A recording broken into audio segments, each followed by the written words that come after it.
అనకాపల్లి రాజకీయం చాలా అనూహ్యంగా మారిపోతూ ఉంది.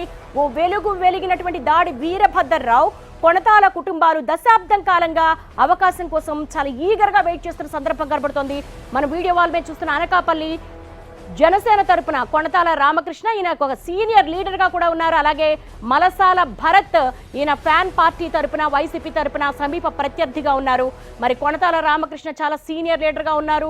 ఉమ్మడి ఆంధ్రప్రదేశ్ లో చాలా కీలకమైనటువంటి మంత్రి పదవులు ఆయన అనుభవించారు.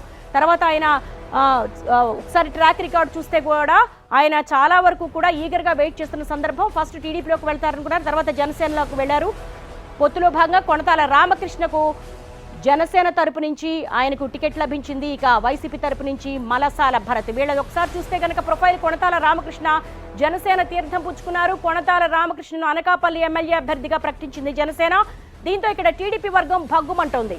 మాజీ ఎమ్మెల్యే పీలా గోవింద్ సత్యనారాయణ ఇక్కడ టికెట్ ఆశించి 6 నెలలుగా ప్రచారం చేసుకుంటున్నారు. తాజా సమీకరణాల్లో ఆయనకు రావాల్సిన అవకాశం కొణతాలకు దక్కింది. పరిశ్రమల శాఖ మంత్రి గుడివాడ అమర్నాథ్ ప్రాతినిధ్యం వహిస్తున్నటువంటి అనకాపల్లి సీట్లో వైసీపీ కొత్త ముఖాన్ని తెచ్చిపెట్టింది. అంటే కొంతవరకు మలసాల భరత్ కొత్తగా కంటెస్ట్ చేయబోతున్నారు. మరి కొణతాల రామకృష్ణ చాలా సీనియర్ నేత, ఈయన ఎదుర్కోవడం భరత్ వల్ల అవుతుందా లేదా అన్నది కూడా చూడాల్సిన అంశం. ఇక సమన్వయకర్తగా కూడా నియమించింది. కొణతాల అభ్యర్థిత్వం ఖరారైన నేపథ్యంలో భరత్ బలం ఎంతవరకు సరిపోతుందనేది కూడా ఇక్కడ చాలా చర్చనీయాంశంగా మారింది.